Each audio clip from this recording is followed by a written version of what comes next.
ప్రభునామమునకు స్తుతి కలుగును గాక. ప్రియమైన దేవుని బిడ్డలారా, ఉదయకాలం ఆరంభించిన వాక్య భాగాన్ని కొనసాగింపుగా ఈ దినము ప్రభువారి పునరుద్ధాన దినము. విశ్వాస జీవితాల్లో క్రైస్తవునికి బహు ప్రాముఖ్యమైన దినం ఇది. యేసుక్రీస్తు ప్రభు వారికి ఒక పేరు ఉంది. మనం ఏమని పిలుస్తామంటే యేసుక్రీస్తు అంటాం. ఆయన పుట్టుకలో యేసుగానే పిలువబడ్డారు. ఆయన జీవితకాలమంతా యేసుగానే పిలువబడ్డారు. సిలువ వేయబడే సమయాన కూడా యేసుగానే పిలువబడ్డారు. సమాధి చేయబడినప్పుడు కూడా యేసుగానే పిలువబడ్డారు. ఆయన క్రీస్తు ప్రభు అభిషేక్తుడు ఎప్పుడు అయ్యాడు అంటే, ఇదిగో ఆయన మరణాన్ని గెలిచి తిరిగి లేచిన తరువాత క్రీస్తుగా అభిషేక్తుడుగా పిలువబడ్డారు. క్రైస్తవ్యములో ఆయన పుట్టుక కన్నా కూడాను, ఆయన మరణానికన్నా కూడా పునరుద్ధానానికి అతి ప్రాముఖ్యమైన సత్యము లేదా ప్రాధాన్యత మన జీవితాల్లో ఉంది. ఎందుకంటే అనేక విశ్వాసాలు ఈరోజు ఈ లోకంలో ఉన్నాయి. మనకంటే ముందుగా అనేకులు జీవించారు. వారందరి సమాధులు ఈనాటి వరకు కూడా ఉన్నాయి. వారి దేహాలు లేదా వారి అవశేషాలు ఆ సమాధుల్లో ఉన్నాయి. కానీ మన రక్షకుడు ప్రభు దేవుని కుమారుడు యేసుక్రీస్తు వారి సమాధి మాత్రమే ఈనాటి కూడా తెరవబడి ఉంది. అందులో ఆయన లేడు, ఆయన లేచి ఉన్నాడు. తాను చెప్పినట్లే ఉదయం ధ్యానం చేసుకున్నాం. యోహాను 2వ అధ్యాయంలోను 10వ అధ్యాయంలో కూడా ఆయన ముందుగానే చెప్పాడు, నేను లేస్తాను, మరణము నా చేతిలో ఉంది, నా అంతటి నేను అప్పగిస్తున్నాను అని ప్రభువు చెప్పాడు. అలాగే ఆయన చెప్పినట్లే లేచి ఉన్నాడు. ఒకవేళ ఈ నిరీక్షణ మన జీవితాల్లో లేకపోతే మన విశ్వాసం అంతా కూడా వ్యర్థమే అని పౌలు గారు చెప్తున్నారు. మొదటి పత్రిక వెళ్ళినట్లయితే మొదటి పత్రిక 15వ అధ్యాయం చూసినట్లయితే వాక్యం అంతటా జ్ఞాపకం చేస్తుందంటే, మొదటి కొరింథీ పత్రిక 15వ అధ్యాయాన్ని తీద్దాం. ఈ 15వ అధ్యాయం అంతా కూడా పునరుద్ధానపు అనుభవాన్ని గురించే తేటగా పౌలు గారు రాస్తున్నారు. చూడండి 12వ వచనము, క్రీస్తు మృతుల్లో నుండి లేపబడి ఉన్నాడు, ప్రకటింపబడుచుండగా మీలో కొందరు మృతుల పునరుద్ధానము లేదని ఎట్లు చెప్పుచున్నారు. అనేకులు అంటున్నారు, చనిపోయిన తరువాత మన జీవితం ముగిసిపోయింది. ఒక వ్యక్తి చనిపోయాడంటే అంతటితో అతని చాప్టర్ క్లోజ్. అది ఈ లోకములోనే ఇంతవరకే. కానీ విశ్వాసిగా మన ప్రభు మనకు చెప్పిన మాట, మన జీవితపు ఆరంభము, అస్సలు జీవితం అక్కడ ఆరంభమవుతుంది. వాక్యం మనం చూడదైతే, మీలో కొందరు మృతుల పునరుద్ధానం ఎదురు చెప్పుచున్నారు. మృతుల పునరుద్ధానము లేని ఎడల క్రీస్తు కూడా లేపబడి ఉండలేదు, మరియు క్రీస్తు లేపబడి ఉండని ఎడల మేము చేయు ప్రకటన వ్యర్థమే, మీ విశ్వాసమును వ్యర్థమే. విశ్వాసం దేని మీద ఆధారపడి ఉంది? క్రీస్తు ప్రభువారి పునరుద్ధానం మీద విశ్వాసము ఆధారపడి ఉంది. ఆయన తిరిగి లేకపోతే సువార్త లేదు, ప్రకటన లేదు. ఆయన తిరిగి లేచాడు కాబట్టే గొప్ప సాక్ష్యం ఏంటంటే శిష్యుల జీవితంలో మార్పు మనం చూస్తాం. ఆయన త్రోసిపెట్టి పరిగెత్తి వెళ్ళిపోయారు, పారిపోయారు. కానీ పునరుద్ధాన ప్రభువు చూసిన తర్వాత వారి శక్తిని పొందుకున్నారు. కానీ అంతవరకు వారు పిరికివారుగా ఉన్నారు.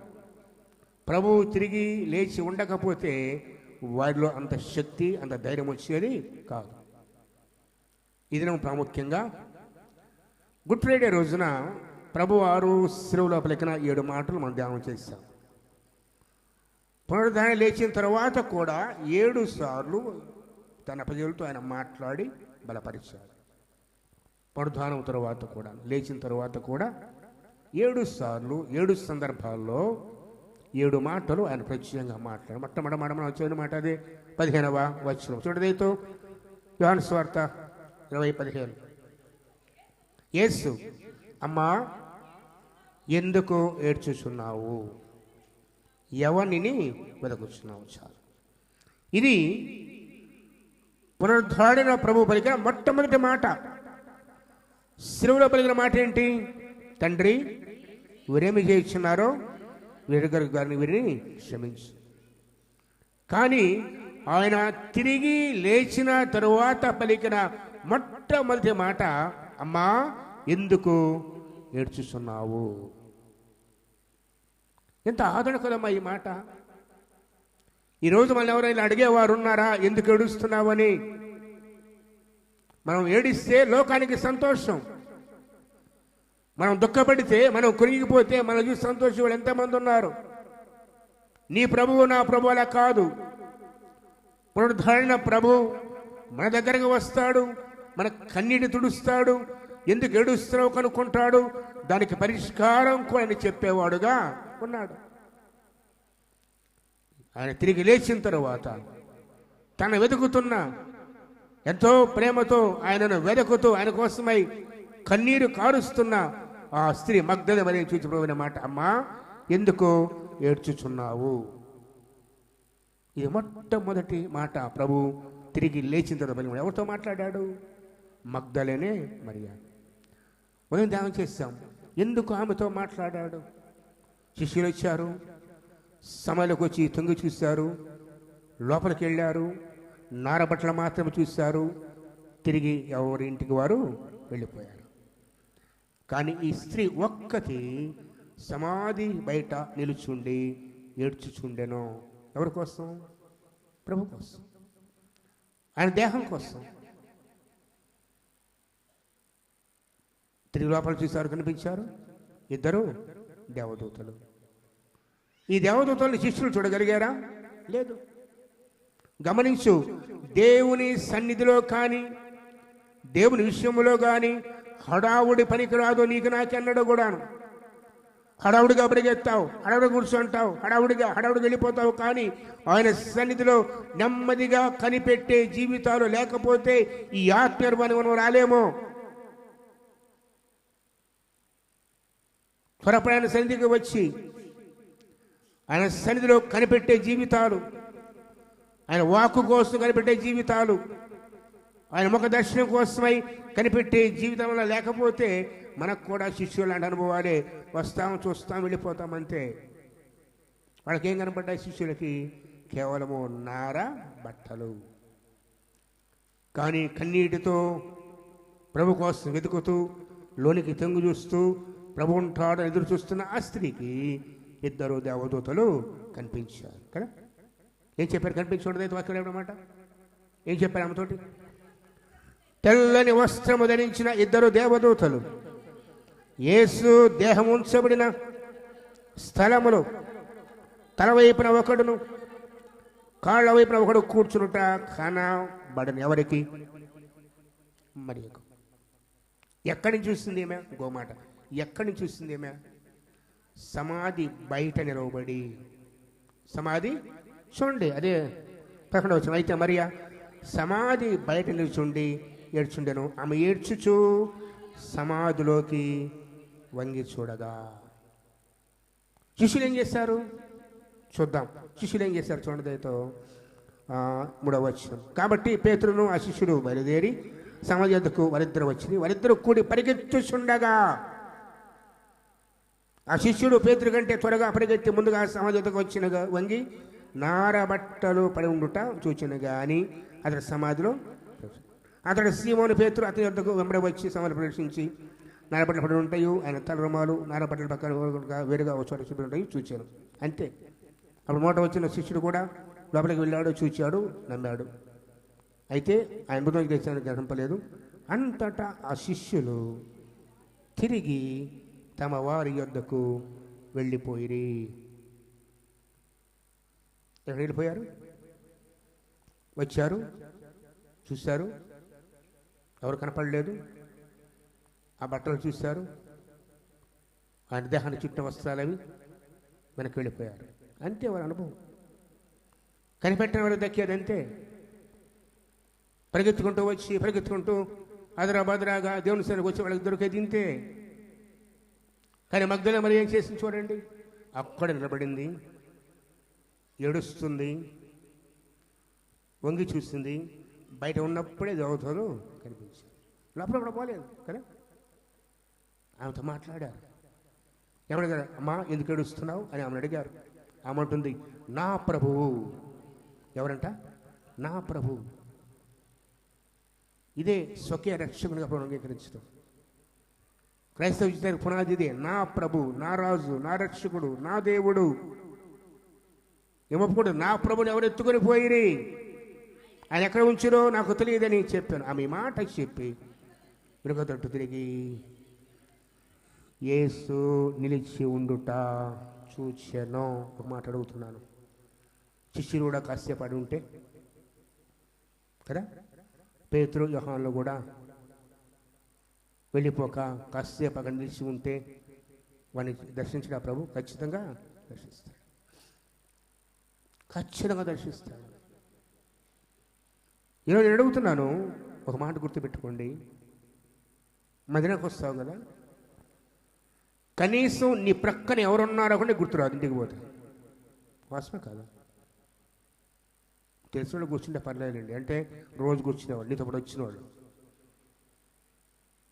ఎవరైనా క్రొత్త వారు వస్తే పలకరిద్దామనే ఆలోచన కూడా నీకు నాకు ఉందా?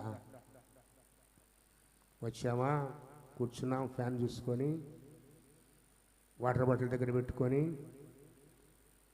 కదా, చక్కగా పాటలు పాడి ప్రార్థన చేసి ఆమెను అనకముందే లేస్తారు. అనకముందు ఆశీర్వాదం అయిపోకముందు లేచి దారిలో ఉంటారు. ఎక్కడికి? ఇంటికి. కూర్చొని కాసేపు సంఘం అంటే ఏందమ్మా, సంఘం అంటే ఏంది? సినిమా హాల్లో అక్కడ ముగింపు చేసి వెళ్తూ ఉంటారు, చూసారా? అందుకోసం వచ్చారా?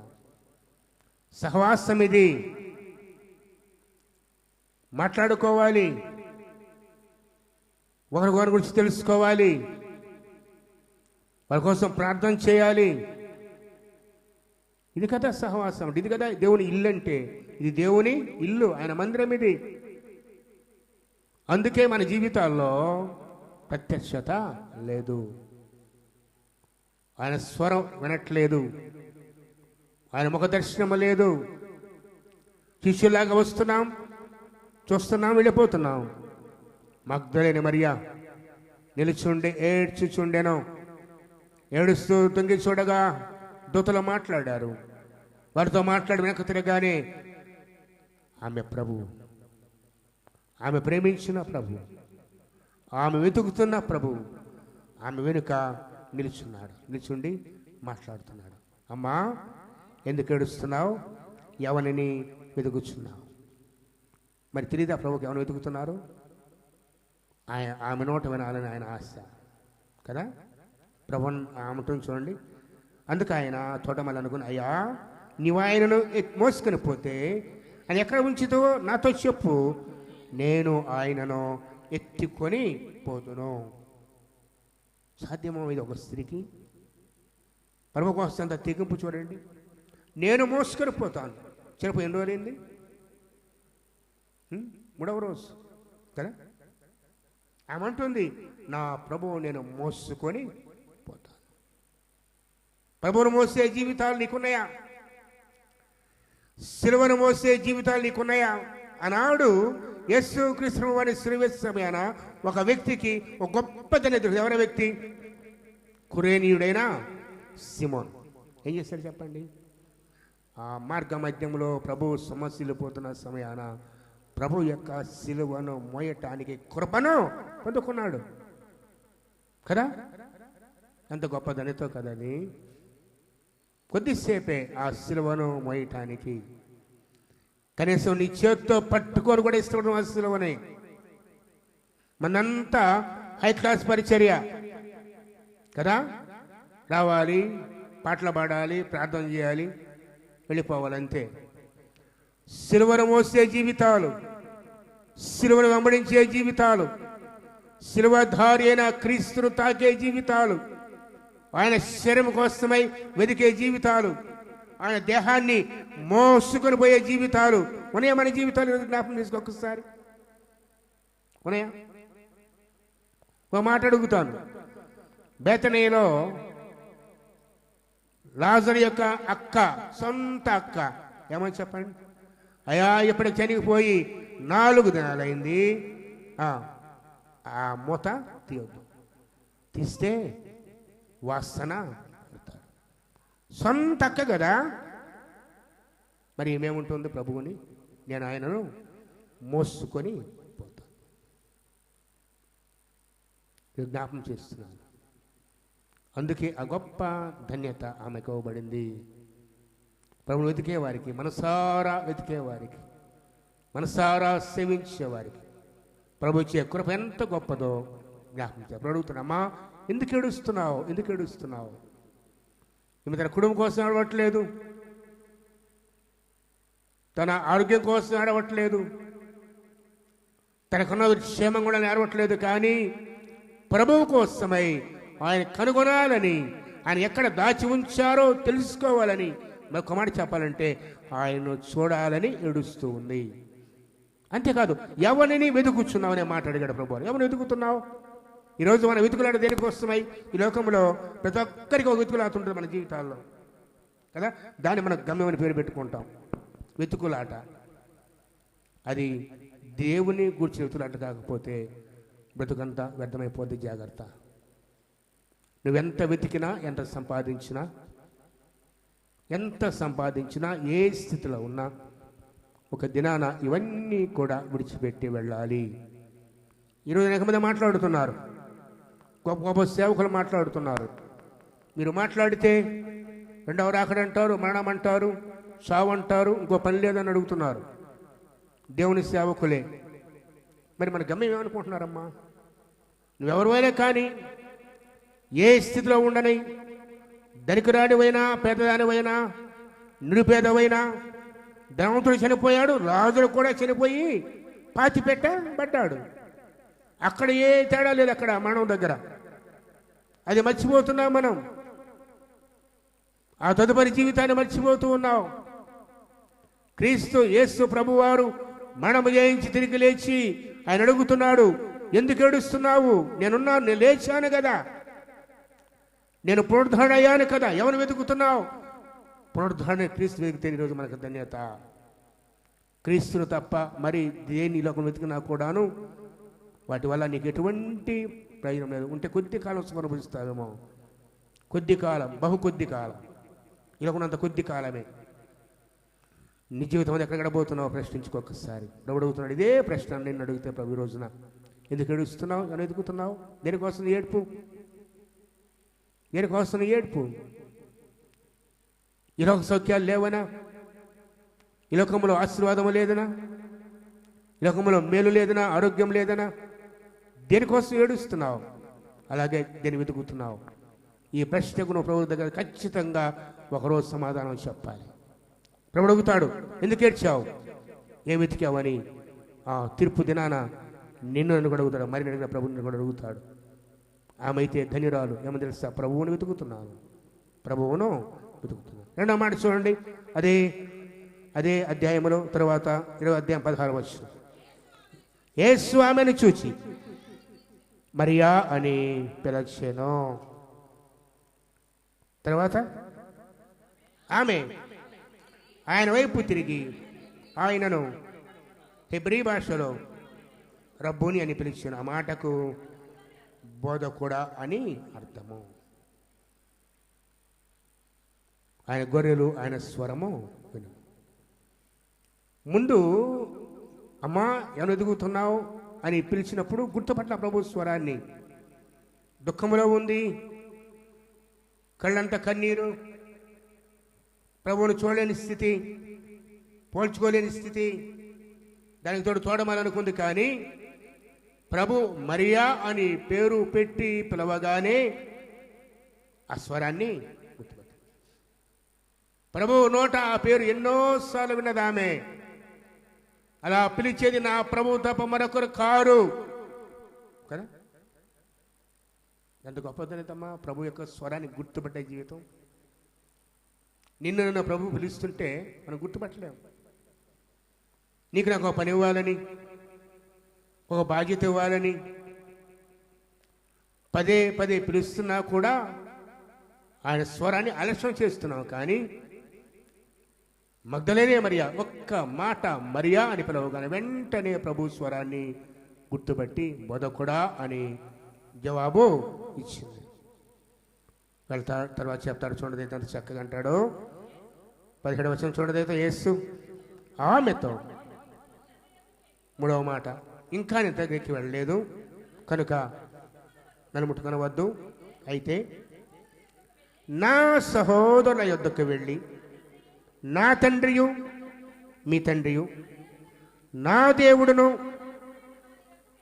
మీ దేవుడు అయిన వాని యొద్దకు ఎక్కిపోవుచున్నానని వారితో చెప్పుము. ఎవరితో? ఎవరితో చెప్పండి. నా సహోదరు అనగా శిష్యులు. ఒకసారి మాకు స్వార్థ చూడండి, మాకు స్వార్థలో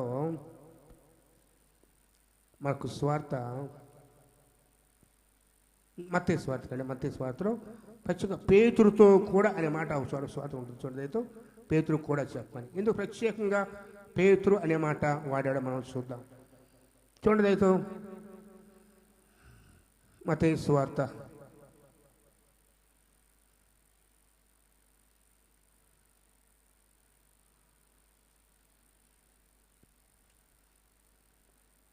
1 మార్కులోన చూడండి. పేతురుతో కూడా నా శిష్యులకు అలాగే పేతురు కూడా చెప్పమని ప్రభువు చెప్పాడు. ప్రత్యేకంగా పేతురు అనేవాడు ఎందుకు వాడాడు? ఎందుకు అంటే అప్పటికే పేతురు ప్రభువును ఎరగనని బొంకున్నాడు కదా, బొంకున్నాడు. మీరు వెళ్ళి వెళుచున్నాడని ఆయన శిష్యులతోనూ ఏమొచ్చినమ్మా? మార్కు 16. పేతురుతోనూ నీవు నేనైతే పేతురు చేసిన పనికి ఆయన పేరెత్తనాన్ని కూడా ఇస్తా. ఏం చేస్తాడు పేతురు? ఆయన ఎరుగనని చిన్న పిల్లల ముందు కదా 3 సార్లు బొంకాడు, ఒట్టు పెట్టుకున్నాడు, శపించుకున్నాడు తను తాను. కానీ ప్రభు అంటాడు చూడండి, ఎందుకు పేతురు తెలుసా? పశ్చాత్తాపం. ఇంకా కుమిలిపోతున్నాడు తెలుసా. నేను ప్రభు మొహం ఎలా చూడగలను? అయ్యో నేను నా ప్రభుని ఎరగనన్నాను కదా, ఆయన ముఖం ఎలా చూడగలను ఏడుస్తూ ఉంటే, అందుకే పేతురును మనస్సు ఆయన పశ్చాత్తాపం గుర్తిన ప్రభు అంటాడు, నువ్వు వెళ్ళి నా సహోదరులతోనూ పేతురుతోనూ చెప్పుము అని ప్రత్యేకంగా ఆయన పేరు ప్రకటించాడు. జాగ్రత్తగా గమనించండి. వెళ్ళి నా సహోదరులతో చెప్పుము, వెళ్ళి నా సహోదరులతో చెప్పుము. యోహాను సువార్త 20:17 చూడండి. వెళ్ళి నా సహోదరులతో చెప్పుము. ఎంత తేటగా వాక్యం రాయబడుతుంది. నా తండ్రియు మీ తండ్రియు, నా దేవుడును మీ దేవుడైన వారి యొద్దకు ఎక్కిపోవచ్చున్నాయన వారితో చెప్పుము. ఎక్కడికి వెళ్ళి? నా సహోదరుల యొద్దకు వెళ్ళి. వాస్తవానికి వీరు వెతకాలి, వీరు కనుగొనాలి, వీరు వెళ్ళి చెప్పాలి. ఇదిగో ఈ మగ్దలేనే మరియా మొట్టమొదటి స్వార్థికురాలు, మొట్టమొదటి స్వార్థి. అందుకే మన సంఘాల్లో స్త్రీలు సంకాపరులుగా ఉండరు. ఎవరుగా ఉంటారు? స్వార్థికురాలుగా ఉంటారు. అందుకే ఇదే క్రమం. అర్థమైందా? 10 మంది బోధించిన ప్రభు ఒప్పుకోలేదు, కానీ స్వార్థ ప్రకటించడానికి మాత్రం అధికారము ఇచ్చారు. స్వార్థ అంటే ఏంటి? ఆయన గురించి మాట్లాడటం. బోధించడం వేరు, స్వార్థ ప్రకటించడం వేరు. పరిచర్య నానా విధాలు కదా, పరిచర్యలు నానా విధాలు. మన బాప్టిస్ట్ సంఘాలు ప్రాముఖ్యంగా స్త్రీ ఉండరు పాస్టర్లుగా. ఎందుకు? స్వార్థికులుగా ఉంటారు, కానీ సంఘ కాపరి బాధ్యత మాత్రం పురుషుడిదే. అయితే మొట్టమొదట స్వార్థికురాలు ఎవరు చెప్పండి? మగ్దలేనే. ఎందుకు వచ్చింది ఆ కృప ఆమెకి? ఆమె ప్రభువును వెదకింది, కనుగొన్నది. ప్రభువును కనుగొన్న వారికి ఆ బాధ్యత. ప్రభువును గుర్తెరగకుండా ఏదో 4 మాటలు నేర్చుకొని వ్యక్తిగతంగా అనుభవించకుండా రక్షణ పొందకుండా, ఆయన ముఖదర్శనము లేకుండా, ఆయన చేత పంపబడకుండా వెళితే ప్రయోజనము లేదు. ఈమెను పంపింది ఎవరు? ప్రభువే. నువ్వు వెళ్ళి నా సహోదరులతో చెప్పు అని ప్రభువు చెప్పాడు. వీళ్ళు చెప్తే జరిగింది తెలుసా? ఏమంటది? ఎంత గొప్ప సాక్ష్యం అంటే, అది మగ్దలేనే మరియా వచ్చి, నేను ప్రభువును చూచి తిని ఆయన నాతో ఈ మాటలు చెప్పానని శిష్యులకు తెలియజేశాను. నేను ప్రభువును చూచి తిని ఆయన నాతో ఈ మాటలు చెప్పాను. లోకాసువార్త కలండి, అక్కడ ఏం రాయబడుతుందో ఈ శిష్యుల యొక్క రెస్పాన్స్ ఏం చూద్దాం. లోకాసువార్తలో నేను ప్రకటిస్తే ఏం జరిగింది తెలుసా? లోకాసువార్త కలండి, లోకాలో మత్తయిలో కూడా ప్రతి చోట రాయబడుతుంది. నమ్మారా శిష్యులు? నమ్మారా శిష్యులు? 10వ వచనంలో కొంతమంది స్త్రీలు చెప్పినట్టుగా ఉంది. 11, అయితే వారి మాటలు వీరికి దృష్టికి వెరీ మాటలుగా కనపడినగా వీరు వారి మాటలు నమ్మలేదు కదా. మార్కు సువార్త కలండి, మార్కు సువార్తలో కూడా ఒక మాట చూద్దాం. మార్కు మత్తయిలో కూడా ఆయనతో ఉండిన వారు దుఃఖపడి ఏడ్చుండగా తెలియజేస్తాను, కానీ ఆయన బ్రతికి ఉన్నాడనియు ఆమెకు కనబడననియు వారు విని నమ్మక గద్దిస్తారు అమ్మ గారు. ఇలా వారు చూసిన వారు చెప్పినా కూడా నమ్మలేని స్థితి. కూర్చోండి అమ్మా, స్థలం లేదు అక్కడ. కూర్చోండి, నిలబడద్దు, ముందు కూర్చోండి అమ్మా. అక్కడ కూర్చుని చూడండి, కొంచెం అడగండి. అక్కడ కూర్చోలేండి, అవైపు వెనక కూర్చుని వేయండి, కూర్చుంటారు.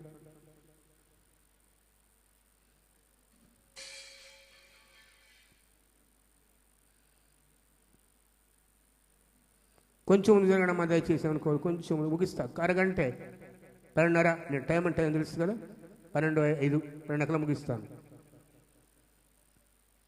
12 అయిపోవాలి అంతా. జరగంలో జరగండి.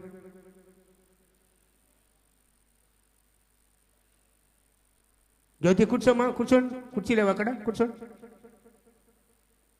ఆ కూర్చున్నట్టు ఏంటి అయ్యా? చూద్దాం వాక్యం ఏముంటుంది. 3వ మాటగా వెళ్ళి నా సహోదరులతో చెప్పుము అని చెప్పారు. ఇప్పుడు 4వ మాట యోహాను సువార్త 20:19 నుంచి 20 వరకు చూద్దాం. యోహాను సువార్త 20:19 నుంచి. ఆదివారం అనగా ఆయన పుట్టిన దినమున, ఇదంతా ఉదయం జరిగింది. ఇప్పుడు సాయంకాలమున శిష్యులు యూదులకు భయపడి తాము కూడియున్న ఇంటి తలుపులు మూసుకొని ఉండగా చాలు. శిష్యులు ఒకప్పుడు ఆయన కోసం ఏమిస్తా ఉన్నారు? ప్రాణం. యెరూషలేము అంతా గలిబిలిగా ఉంది. ఆయన దేహం కనపట్టలేదు. సమాధి తెరవబడి ఉంది. ముద్ర వేస్తున్నారు, ముద్రలు విడిపోయాయి. కావలి వారేమో అబద్ధ సాక్ష్యం చెప్తున్నారు. శిష్యుత్తుకుపోయిన ఒక పుకారు. ఇటువంటి స్థితిలో వీరు భయపడి తాము ఉన్న ఇంటిలో తలుపులు మూసుకొని ఉండగా యేసు వచ్చి మధ్యను నిలచి. ఎవరి మధ్య? భయముతో ఉన్న వారి మధ్య. ఈ లోకంలో మన భయానికి ఏకైక పరిష్కారం ఎవరు? ప్రభు అయిన యేసుక్రీస్తు. ఏ భయమైనా సరే భయముతో ఉన్నారు, తలుపులు మూసుకొని ఉన్నారు. యేసు వచ్చి వారి మధ్య నిలిచి మీకు సమాధానము కలుగునుగాక, మీకు సమాధానము కలుగునుగాక. ఇంత చక్కని మాటము. ప్రభువు దర్శిస్తే ఆ సమయాన వారికి ఏది కావాలో అది ఇచ్చేవాడుగా ఉన్నాడు.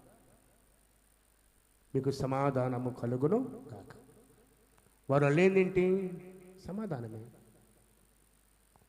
నెమ్మది లేదు, శాంతి లేదు, సమాధానం లేదు. కాబట్టి వారి హృదయాల భయముతో నింపబడ్డాయి. మరొక మాట, సమాధానం లేకపోవడం కారణం ఏంటంటే వారు ప్రభువు చెప్పిన మాటలు నమ్మలేదు. ఈరోజు కూడా వాక్యాన్ని నమ్మకపోతే భయమే.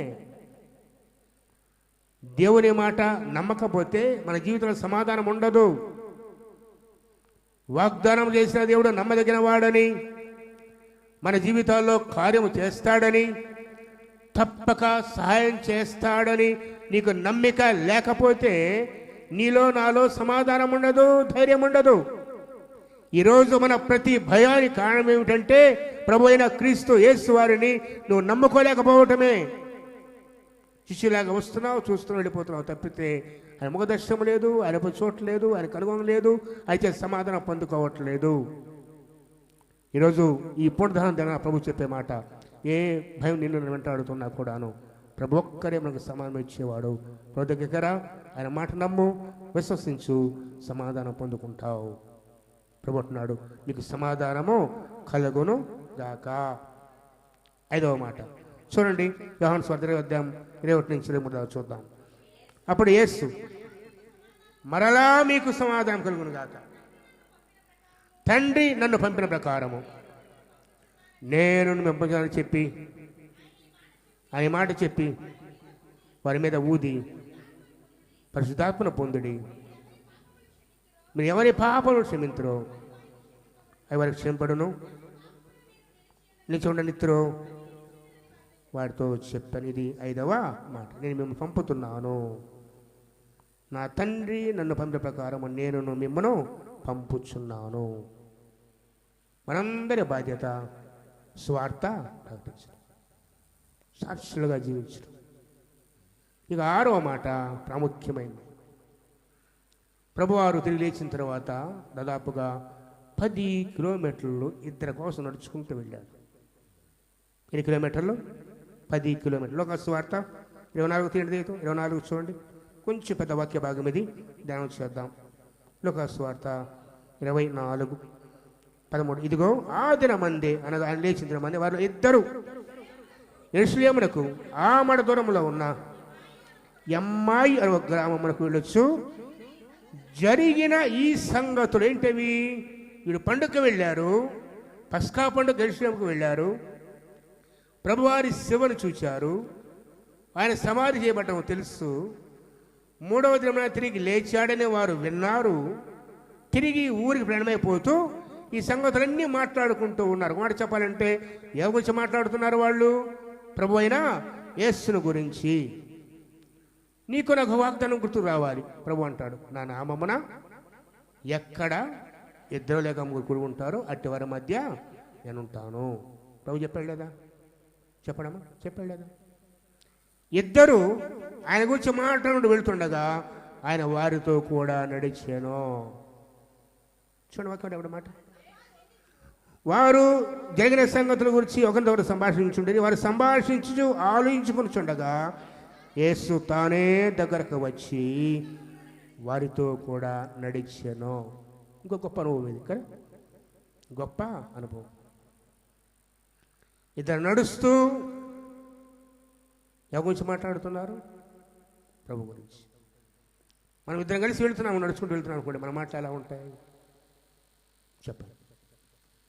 తోటి ప్రయాణికులు కూడా ట్రైన్లో పోతున్నాం అనుకోండి, ఏ ఊరి మీది, వర్షం ఎలా ఉంటుంది, ఎండ ఎలా ఉంటుంది, పంట ఎలా ఉంటాయి, ఏం ముడుతాయి, ఏం దొరుకుతాయి కదా, ఇవే. కానీ 2 3 ఆయన నామాన్ని కూడి ఉంటే ఆయన వచ్చి వారితో కూడా నడిచే మరిని కనుగొన్నాడు, మరితో మాట్లాడాడు, ఆమెను ధైర్యపరిచాడు, వెళ్ళమని చెప్పాడు.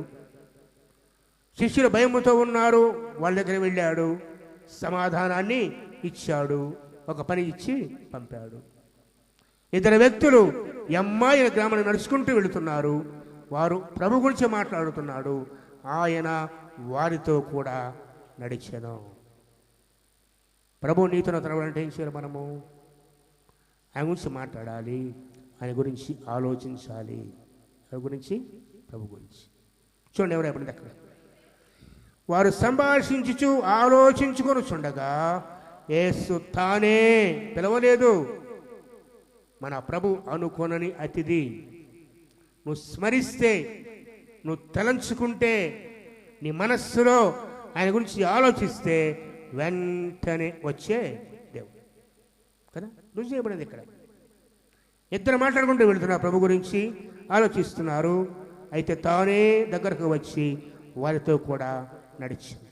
అయితే వారు ఆయన గుర్తుపట్టలేకుండా వారి కన్నులు మూయబడి. ఎంత దయమైన స్థితి కదా. ప్రభు మనతో ఉన్నా కూడా చూడని జీవితము, ప్రభు మన జీవిత అద్భుతాలు కూడా అర్థం చేసుకోలేని స్థితి ఈరోజు అందరికీ లేనటువంటి స్థితి. ఆయన మనతోనే ఉన్నాడు, మన ప్రక్కనే ఉన్నాడు. మనం ఆయనతో గురించి మాట్లాడుతూ ఉంటే ఆయన సన్నిధి మనతో ఉన్నది. ఈరోజు ఇంతమంది మీకు కూడా ఆయన నామాన్ని కనపరుస్తూ ఉంటే ఆయన మనతో ఉండడా? కానీ లేనట్లే ప్రవర్తిస్తున్నాము నేను కూడా కదా. ప్రభు ఉంటే ఎలా ఉంటావు చెప్పండి? ప్రభు ఉంటే ఎలా ఉంటావు? ఎంత భయము, ఎంత భక్తి, నీ మనస్సు, నీ ఆలోచన అంత అదుపులో ఉంటాయి ఉండవా? ఈరోజు ఆ భక్తి లేదు అంటే ప్రభు నీతో ఉన్నాడు అనే ఆలోచన నీలో నాలో లేదు. వారి కన్నులు అంటే నిద్రపోయారు కాదు, నీలాగా నాలాగా. మన కన్ను మూసుకున్నది నిద్రపోయినట్టు. నిద్రపోవటం కాదు, మా కన్ను మూయబడ్డాయంటే ఆయన చూడకుండా వారి మనస్సులు మూయబడ్డాయి. ప్రభు వారితో నడుస్తున్నాడు, అంతేకాదు అడుగుతున్నాడు. చూడదైతే ఏమన్నాడు ఆయన? జాగ్రత్తగా ఉండండి, గొప్ప ఆత్మీయ పాఠం ఉంది ఇక్కడ. మీరున్నాడా చూచు, ఒకనితో ఒకడు చెప్పుకొనుచున్న ఈ మాటలు ఏమిటి? ఈ మాట నిన్ను ప్రభుడు ఏం చెప్తామని చెప్పండి. ఇప్పటిదాకా ఇద్దరు కూర్చున్నారు కదండి, మీరిద్దరూ ఏం మాట్లాడుకున్నారు అని అడిగే దేవుడు అడుగుతాడు. ఇక్కడ అడుగుతున్నాడు, మీరిద్దరు మాట్లాడుకుంటున్నారు కదా, ఏం మాట్లాడుకుంటున్నారు? అదే ప్రశ్న నిన్ను అడిగితే, ఇదే ప్రశ్న నన్ను అడిగితే, నీ గురించి కాదు ప్రభువా, నీ గురించి కాదు, మేము వేరే మాట్లాడం కదా, నీ గురించి కాదయ్యా, నిన్ను కాదు కదా అంటాము. కానీ మనం మాట్లాడే వారి గురించి, ప్రభు గురించి, అది తప్ప అన్నీ వస్తాయి నీకు నాకు. చూడండి, వారేం మాట్లాడుతున్నారో కూడా ఆయన అడుగుతున్నారు. ఇవే అందుకే మనుషులు పలికే వ్యర్థమైన ప్రతి మాట గురించి ఒక దిన ఆయన అడుగుతాడు, లెక్క చెప్పాలి. ఆయన అడుగుతాడు, ఏం మాట్లాడావంటాడు, పుస్తకాలు తెస్తాడు, 1.5 సార్లు చెప్తాడు. ఈరోజు ఏం మాట్లాడావు, వారి గురించి ఏం మాట్లాడావు, వీళ్ళ గురించి ఏం మాట్లాడావు అడుగుతాడు, లెక్క చెప్పాలి. ప్రభు అడిగాడు, అడిగితే వీళ్ళు అంటున్నారు, వారు దుఃఖం ఇక నడవలేకపోయారు. ఎప్పుడైతే ప్రభు ఈ మాట ఏం మాట్లాడుకున్నాడు అడగగానే ఇక వారు నిలిచిపోయారు అక్కడే. వారి దుఃఖం పొరలోకి వచ్చింది. ప్రభువును ప్రేమించారు, ప్రభువును చూశారు, వాళ్ళు ప్రభు మాటలు విన్నారు, ప్రభువును గుర్తెరిగారు. ఒకవేళ అమ్మాయి గ్రామంలో ప్రభు వారి గృహానికి వచ్చాడేమో, వారిని దర్శించాడేమో.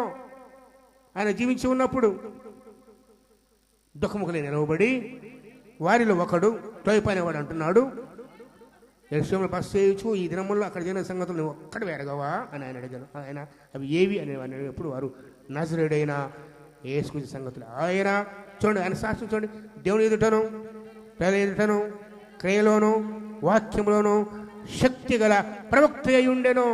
అనగా ప్రభువును గుర్తెరిగిన జీవితం. ప్రభువును గుర్తెరిగిన వారు వారి నోట దేవుని గురించిన మాటలే ఉంటాయి. ప్రభువును గుర్తెరగకపోతే మన నోట వ్యర్థమైన మాటలు ఉంటాయి.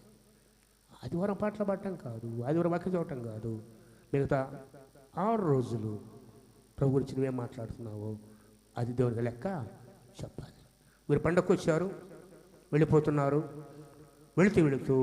వెళుతూ కూడా వారు ప్రభు గురించి మాట్లాడుతూ ఉన్నారు. ప్రభు ఎత్తుకుంటూ వచ్చారు, వారితో నడిచారు, వారిని ప్రశ్నిస్తున్నాడు, వారి జవాబు వింటున్నారు. వారి ఆన్సర్ వింటే అర్థమవుతుంది వారికి ప్రభువు బాగా అర్థం అయ్యాడు. శక్తి గలవాడు, ప్రవక్తను గుర్తెరిగారు అంటున్నాడు. చూడండి, మన ప్రధాన యాజకులను, అధికారులను ఆయన ఎలాగో మనసు చూపించి అప్పగించి సిలువేయించినకు తెలియదా? ఇశ్రాయేలును విమోచింపబడేవాడు ఈయనే అని మేము నిరీక్షించి ఉంటేమి. ఒప్పుకున్నారండి వీళ్ళు, మేము నిరీక్షిస్తున్నాం ఈయనే మెస్సయ్య అని. ఇశ్రాయేలు విమోచించేవాడిని మేము నిరీక్షిస్తూ ఉంటే ఆయన సిలువ వేశారు. ఇదిగాక ఈ సంగతి జరిగినటికి 3 దినాలు అయ్యాయి. అయితే మాలో కొందరు స్త్రీలు తెల్లవారగానే సమాజంలోకి వెళ్ళి ఆయన దేహమును కానక వచ్చిరి. కొందరు దేవదూతలు కనబడి ఆయన బతికున్నాడని చెప్పిరని మాతో చెప్పి మాకు విశ్వాసం చేశారు. మాతో ఉన్న వారిలో కొందరు సమయద్దకు వెళ్ళి ఆ స్త్రీ చెప్పిన కనుగొని గాని ఆయన చూడలేదని ఆయనతో చెప్పారు. ఆ తర్వాత వెళ్ళారు చాలామంది అంట కదా. కానీ ప్రభువుని కనపడ్డా? మొట్టడు వచ్చిన వాళ్ళకే. ఎప్పుడు వచ్చిన వాళ్ళకి? మొట్ట వచ్చిన వాళ్ళకి. ఎక్కడికి? భోజనానికి కాదు. ఎడబాలు మొదట ప్రభుని ఎదగటానికి. మొడ వచ్చిన వాళ్ళకి కనపడ్డాడు, కానీ తర్వాత వాళ్ళకి కనపడా లేదు. ఇదే మాట చెప్తారు ఇక్కడ. మాలో కొందరు మరలా వెళ్ళారు కానీ ఆయన వారికి కనపడ్డారు. మరి ఎవరు కనపడ్డారు? మొదట ఉన్న ఆ మగ్ధులేని మరి తర్వాత. అందుకు ఆయన అవివేకులార, ప్రవక్తలు చెప్పిన మాటలన్నీ వినని మందమతులారా. చూడండి ఎంత కఠినంగా ప్రభు మాట్లాడుతారు. ఇలా ఎప్పుడైనా మాట్లాడారు ప్రభు వారు శిష్యులు? లేదు కదా, ఎప్పుడు మాట్లాడలా. కానీ పునరుద్ధానాన్ని నమ్మకపోతే, ఏమి నమ్మకపోతే? పునరుద్ధానాన్ని నమ్మకపోతే కఠినమైన తీర్పు కదా. చూడేమన్నాడు? మందమతులారా, అవివేకులారా, ప్రవక్త చెప్పిన మాటలన్నీ విని నమ్మని మందమతులారా, క్రీస్తు ఇలాగూ శ్రమపడి తన మహిమలో ప్రవేశించడం అగత్యమని కాదా అని వారితో చెప్పి మోషేయు సమస్త ప్రవక్తలు మొదలుకొని లేఖనములన్నిటిలో తన గురించి వచ్చిన భావము వారికి తెలిపారు. ఇంతలో ఆయన అమ్మాయి గ్రామం దగ్గరకు వచ్చేసింది.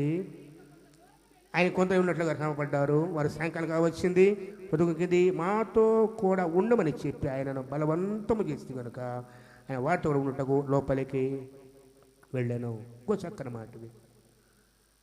ఎంత ఉన్నాడు చెప్పేవారు? దాదాపుగా 10 కిలోమీటర్లు.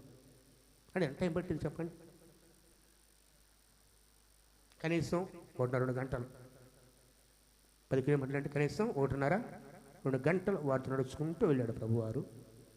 వారితో మాట్లాడాడు, వారికి బోధించాడు, తన గురించి లేఖనాలు జ్ఞాపకం చేశాడు, వివరించాడు. ఇక వారి ఊరు వచ్చింది. వారితో ఆగదలుచుకుని ముందుకు వెళ్ళేటట్లుగా ఉన్నాడు ఆయన. మీరు బతిమాలుతున్నాడు, మాతో కూడా ఉండుము. పిలిస్తే వచ్చేవాడు ఆయన కదా. ఎందుకు నీ గృహానికి రాలేదు ఆయన? బలవంతంగా రాడు. గుర్తుపెట్టుకోండి. నువ్వు అడుగుతామేమో, నా ఇంట్లో ఎందుకు లేడు ప్రభువారు, నా దగ్గరికి ఎందుకు రాడు మనం అడుగుతాం ప్రశ్న. ప్రకటన చూడండి 3వ అధ్యాయంలో చివరి మాట ఉంటుంది. ప్రభుదేవ సంగతి చెప్పే మాట, ఇదిగో నేను తలుపు తడుతున్నాను, ఎవడైనా నా స్వరం విని. ఎవరు తలుపు తీయాలి? నెట్టుకుంటూ రాడు ఆయన కదా. ఎవడైనాను నా స్వరం విని, అనగా నేను పిలిచే పిలుపు విని, నేను తట్టే ఆ స్వరం విని, ఆ శబ్దం విని తలుపు తీస్తే నేను అతని యుద్ధకు వచ్చి అతనితో నేనును కలిసి. ఎప్పుడు ఆయన స్వరం వినాలి, ఇష్టపూర్వకంగా తలుపు తీయాలి. ఇక్కడ కూడా బతిమలాడు, అయా మా ఇంటికి రండి. బతిమలాడితే కాదంటాడు ఆయన. ఎవరిని కాదనేవాడు కాదు. వారితో పాటు వెళ్ళాడు, వారి ఇంటికి వెళ్ళాడు. చూడండి, ఇప్పటిదాకా వాళ్ళతో నడిచాడు, 10 కిలోమీటర్లు నడిచాడు వాళ్ళతో పాటుగా. వారితో మాట్లాడాడు, వారి గ్రామంలో బతిమలాడారు.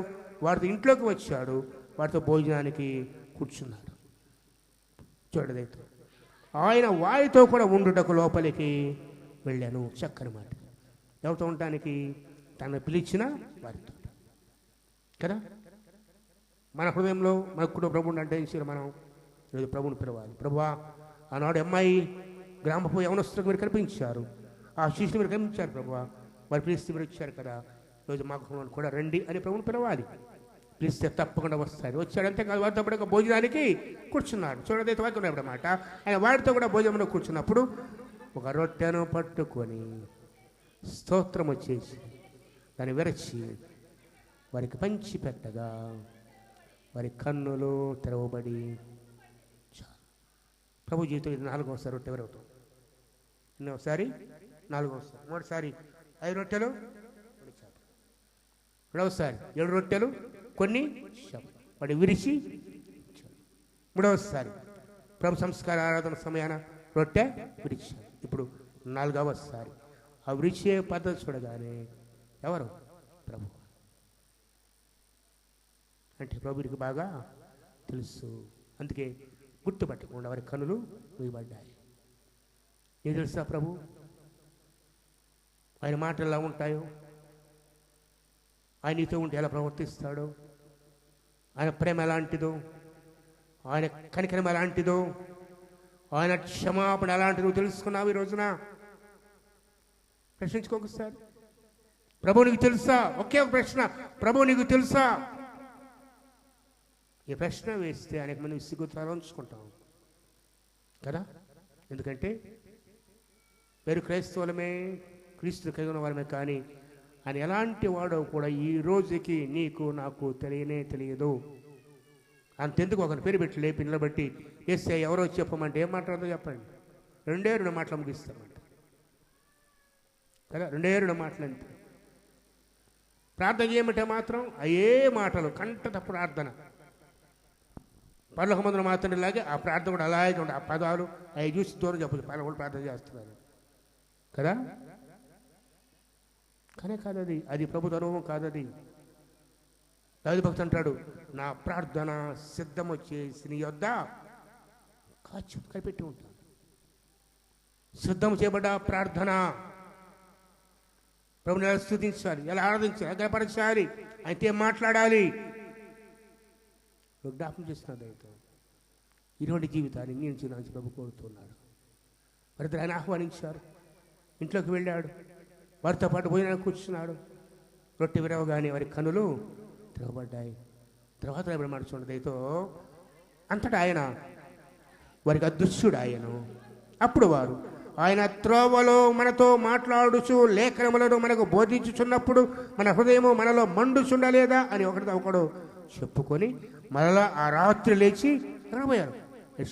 ఎందుకు? ప్రభువును చూచిన వారు మౌనముగా ఉండరు. తెలుసా మీకు? మరీ మౌనంగా ఉందా? లేదు కదా. శిష్యులు మౌనంగా ఉన్నారా? లేదు కదా. ప్రభు చేత దర్శింపబడ్డ పౌలు, ఒకప్పుడు సౌలు, పలుగా మార్చబడ మౌనంగా ఉన్నాడా? లేదు. ఈ అమ్మాయి గ్రామంలోని 2 మౌనంగా ఉన్నారా? లేదు. మౌనం ఉండేది మనమే. ప్రభు నీకు ఎన్ని కార్యాలు చేయని, ఎన్నైనా చేయని, ఎంతగానో తెలుసుకో, మౌనమే మన జీవితంలో. ఆయన గురించి మాట్లాడే జీవితం మనలో లేవు. ఈరోజు ఇప్పుడు ఒక తీర్మానం మనకు కావాలి. ప్రభువా నీ గురించి, ఇక్కడి నుంచి నీ గురించి నేను మాట్లాడతాను. నా గురించి మాట్లాడాలి. మన మాట ప్రభువు కావాలి, మన తలంపు ప్రభువు కావాలి, మన ఆలోచన ప్రభువు కావాలి, మనం నడిచేది ప్రభువుతో నడవాలి. సిద్ధపడవడానికి ఎన్ని వేస్తూ గడిచిపోయాను జీవితంలో గుర్తుపెట్టుకో. ప్రతి సంవత్సరం ఇలా కూర్చొని పాటలు పాడి జయ జయ యేసు గీతం లేచినాడు రా సమాధి పాడుకుంటాం, ఇంటికి వెళ్ళిపోతాం, చక్కగా భోజనం చేసి పడుకుని నిద్రపోతాం, అయిపోయింది అంతటితో. మళ్ళీ వచ్చే సంవత్సరం ఇప్పుడు క్యాన్లు చూసుకోవటమే. ప్రయోజనం లేదు. ఈరోజైనా పొడధాడ ప్రభువు మాట్లాడే మాటలు ధ్యానం చేసుకో. ఆయన ఇచ్చే ఆదరణ, ఆయన ఇచ్చే ధైర్యం, ఆయన ఇచ్చే నిరీక్షణ, ఆయన ఇచ్చే అవారు మనస్సు, ఆయన ఇచ్చే ప్రకటన, ఆయనకి ఇచ్చిన బాధ్యత జ్ఞాపం చేసుకో. ఆయనతో నీతో నాతో సహోదరునికి ఇష్టపడుతున్నాడు ఆయన, మా ఇంట్లో రావడానికి ఇష్టపడుతున్నాడు ఆయన. ఆహ్వానించు, పిలుచుకో, ఎవరిలో చేర్చుకో. అంతేకాదు మనం మరొక క్షణం నువ్వు తిరిగి విషయంకి వెళ్ళాలి, నీ స్నేహితుల దగ్గరికి వెళ్ళాలి, నీ తోడు దగ్గరికి వెళ్ళాలి, వారికి ప్రభు గురించి చెప్పాలి. చూడండి, వారు వెంటనే ఆజామును మరలా తిరిగి ఆ రాత్రి కాలాన్ని ఏం చేశారు చూడండి.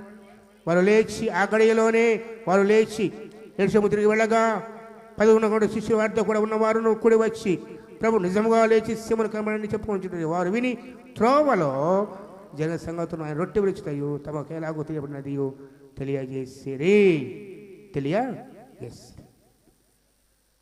ఇక 7వ మాట చూడండి. ప్రభు 7వ మాట యోహాను సువార్త 20:27 చూద్దాం. 20:27 చూసి ముగించుకుందాం. యోహాను 20:27. తర్వాత తోమా. ఎవరి తోమా చెప్పండి? ఎవరి తోమా? ప్రభు శిష్యులో ఒకడు. నీకెంతో చరిత్ర ఉంది. మొట్టమొదట మన దేశానికి వచ్చిన శిష్యుడినే తోమా. మద్రాసు దీనికి నేటికి కూడా ఆయన సమాధి ఉంది. ఫస్ట్ మాది తెలుసండి, కేరళ బ్రాహ్మణులు.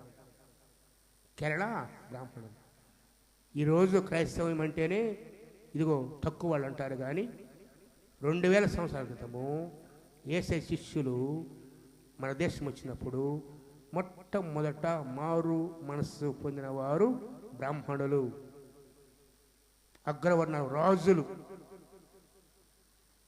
ఆ తర్వాతే మందాక కురపడించిన మందా తీసుకొచ్చిన ప్రభువారు. ఆయన కృప బట్టే ఈరోజు మనం ఈ స్థితిలో ఉన్నాం. మన జీవితాలు మార్చాడు ఆయన, మార్చలేదా? మన బ్రతుకులు మార్చాడు మన ప్రభు. నీకు నాకు విలువ ఇచ్చాడు.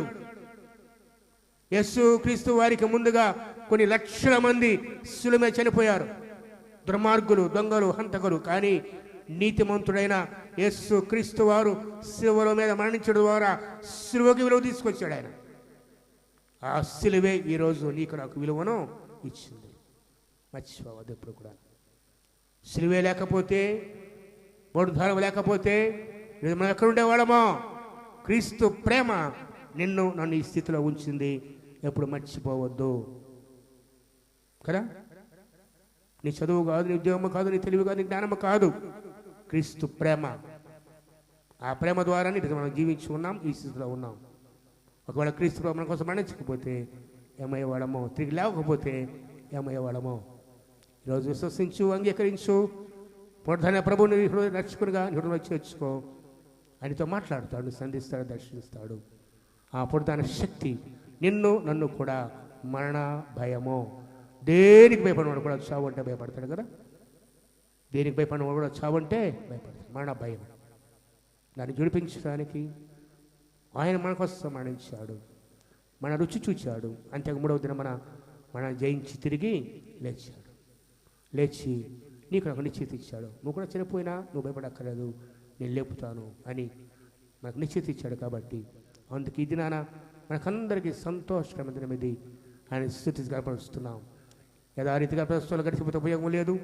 ఈ దినం ముందైనా పునరుద్ధరణ ప్రభువుని జ్ఞాపకం చేసుకొని అంగీకరించి హృదయంలో చేర్చుకొని ఆయనగా మార్చబడు. నీకోసం నా కోసం శిలువ పొందాడు. ఆయన సమాధి చేయబడ్డాడు, 3 దినాల సమయంలో ఉంచబడ్డాడు. 3వ తిరిగి లేచి పునరుద్ధరణుడై ఈరోజు ఎక్కడున్నాడు? ఆయన తండ్రి కుడి పార్శ్వమున ఆసీనుడై ఉన్నాడు. ప్రభు చెబితే వచ్చే వారం ధ్యానం చేద్దాం. వచ్చిన ప్రత్యేకంగా వచ్చే వారము ప్రభు లేచిన తర్వాత అనేకులు పడ్డారు. అక్కడ వారికి ఏం చెప్పాడు, ఏం చేస్తాడో ధ్యానం చేయబోతున్నాం. ప్రారంభంగా సిద్ధపడండి. ఈ ఈస్టర్ ఆరాధన మన జీవితాల్లో పునరుద్ధరణ శక్తితో నింపబడి ఆయన శాశ్వత జీవించి కృపను ప్రార్థన చేద్దాం. ప్రభు కొద్ది మాటలు దీవించును గాక. ప్రార్థించుకుందాం. మొగరించడంతో మొగరించండి. విధవాక్యం కోసమై చిన్న ప్రార్థన మొగరించాలని కోరుతున్నాను.